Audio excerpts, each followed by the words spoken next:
Greetings, my name is Ron Klaasen and today me and my team will be discussing the deductibility of the amounts incurred by Amazing Connection with regard to the implementation of a new solar system as an alternative energy solution. I will be discussing the deductibility of the solar panels and its installation. To determine the deductibility of the purchase and installation of the solar panels of Amazing Connections, we assess it against the conditions outlined in Section 11A of the Income Tax Act. This section allows deductions for expenditure incurred in the production of income, provided that such expenditure is not of a capital nature. In our assessment, we referenced legal precedents like Joffrey & Co. and found that Amazing Connections incurred expenditure for solar panels and its installation which qualified as involuntary expense. Secondly, the precedent of the Port Elizabeth Electric Tramway Company case guided us on our expenditures income-producing purpose. Since the panels aid Amazing Connections to generate income during power cuts, they meet this condition. Considering the capital versus revenue nature as per the new state arrears limited case, the purchase is deemed capital as it improves the income earning structure of Amazing Connections. Consequently, a deduction under Section 11A is disallowed. However, under Section 12BA subsection 1, Amazing Connections can claim a deduction for solar panels which is used for electricity generation in the public. The reduction in terms of subsection 2 is 125% of the total cost including installation, totaling R243,750,000 for the 2024 year of assessment. In coming to this conclusion, we assume that this amount provided was VAT exclusive since Amazing Connections is a VAT vendor. Good afternoon, Mr. Vlos.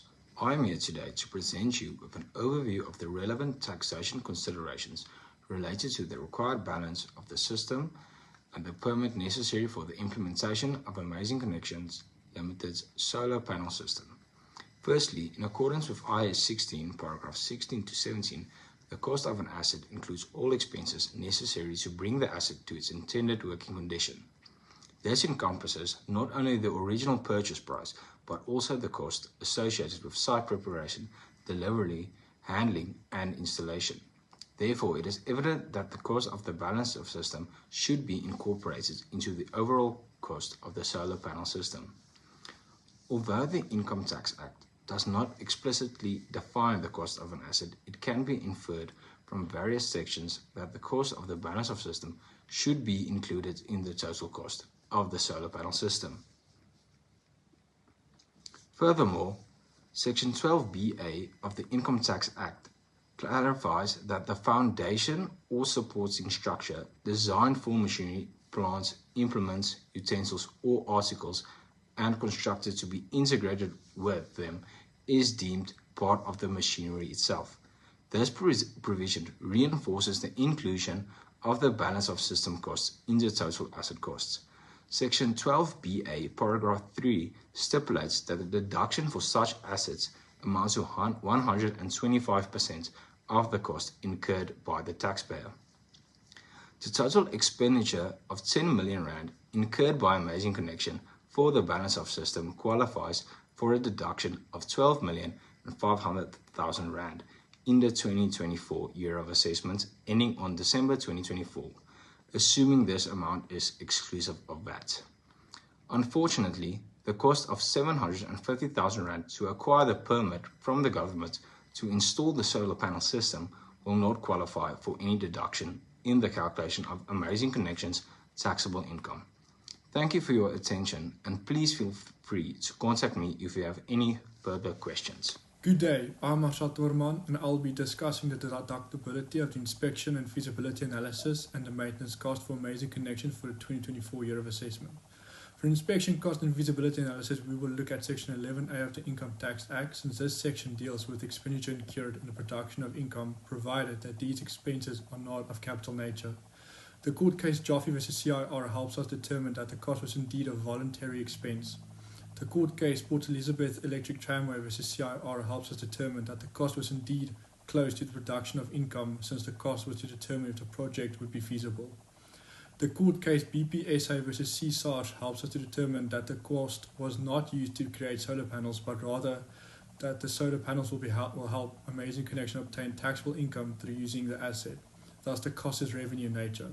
Thus, we can conclude that the cost will be a deduction in terms of Section 11A of the Income Tax Act, as all the conditions have been met. Amazing Connection will have a deduction of R1.5 million in the 2024 year of assessment. For maintenance costs, we will look at Section 11D of the Income Tax Act, since this section deals with the repairs of property occupied for the purpose of trade. The court case African Products Manufacturing versus CIR helps us determine that the cost was indeed for repairs, since no new replacement asset is created. The court case Fleming versus KBI helps us to determine that only repairs can be deducted through Section 11D of the Income Tax Act, and thus the maintenance cost can be deducted. Thus, we can conclude that the cost will be a deduction in terms of Section 11D of the Income Tax Act, as all the conditions have been met. Amazing Connection will have a deduction of R510,000 in the 2024 year of assessment.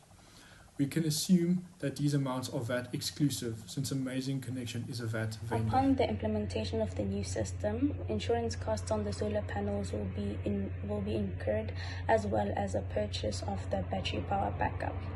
So to determine whether or not these amounts are deductible from Amazing Connection's taxable income, we shall refer to Section 11A of the Income Tax Act, which allows for deductions for expenses incurred in the production of income, not of capital nature.